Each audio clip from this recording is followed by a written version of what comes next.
Shalom, selamat sore. Kembali lagi dengan saya, Dara, bersama Buka Sahabat bersama EHM. Pada kesempatan kali ini, saya akan membawakan sebuah renungan dengan judul Allah dan Kristus adalah satu.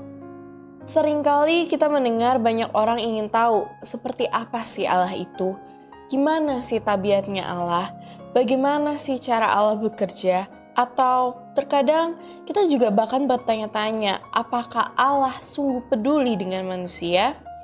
Kabar baiknya, kita tidak perlu bingung karena Allah telah menyatakan dirinya dengan jelas melalui Yesus Kristus.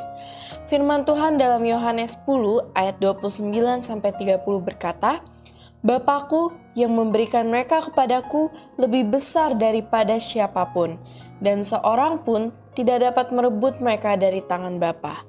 Aku dan Bapa adalah satu.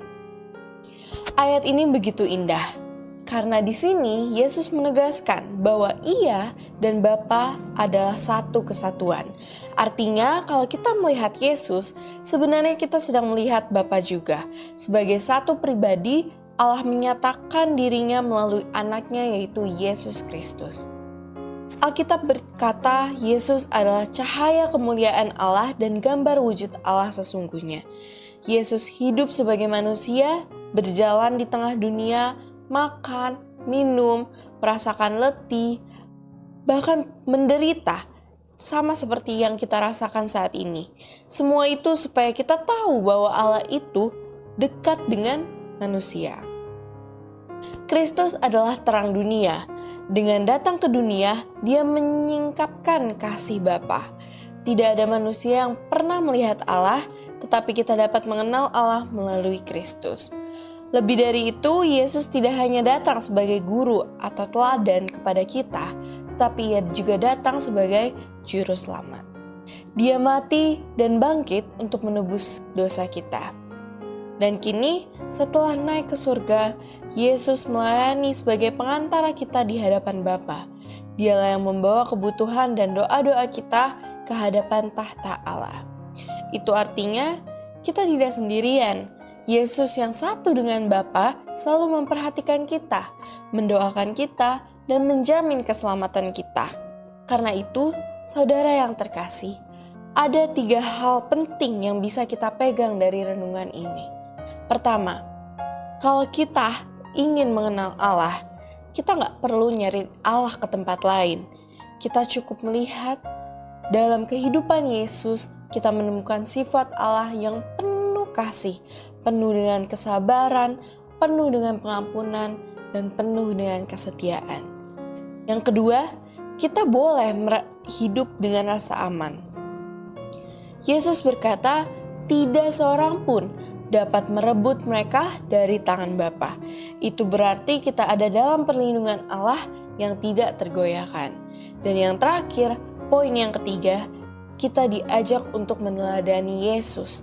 Jika Yesus adalah gambaran Allah, maka hidup kita seharusnya menjadi cermin Kristus bagi orang lain, bagi orang sekitar kita, bagi tetangga kita, bagi teman kita, ataupun keluarga kita. Melalui perkataan, tindakan, dan juga sikap kita, orang di sekitar kita dapat melihat sekilas tentang Allah yang penuh kasih. Demikianlah kabar pengharapan tentang kita, bahwa Allah dan Kristus adalah satu, dan kita yang percaya ada dalam genggaman tangannya, yang penuh kuasa dan kasih. Mari kita bersatu dalam doa untuk mengaminkan firman Tuhan kita pada sore hari ini. Ya Tuhan, Allah Bapa kami yang bertata dalam kerajaan surga, kami mengucap syukur ya Tuhan atas berkat kemurahan-Mu, berkat penyertaan-Mu yang telah Engkau berikan kepada kami sepanjang minggu bekerja kami. Ya Tuhan, pada sore hari ini kami telah selesai mendengarkan sedikit dari firman-Mu ya Tuhan. Kami bersyukur karena Engkau telah menunjukkan kasih setia-Mu, kasih pengorbanan-Mu yang begitu besar melalui Yesus yang turun ke bumi. Kiranya kami sebagai anak-anak-Mu dapat meneladani dari Yesus yang telah menjadi contoh selama di dunia ini ya Tuhan. Kiranya kami dapat menjadi terang bagi sekeliling kami, sehingga orang di sekeliling kami dapat merasakan juga kasih dari Engkau ya Tuhan. Ya Tuhan, sertailah kami sepanjang hari Sabat-Mu yang indah ya Tuhan, karena inilah doa dan permohonan kami, di dalam nama Yesus kami berdoa dan mengucap syukur. Amin. Jangan lupa, besok kita akan bergereja di gereja kita masing-masing. Bagi sahabat-sahabat EHM yang rindu untuk bergabung bersama kami mengundang untuk bergabung di Jalan Pemuda nomor 47C Depok. Demikianlah pekabaran firman Tuhan yang boleh kami sampaikan pada sore hari ini. Tuhan Yesus memberkati kita semua.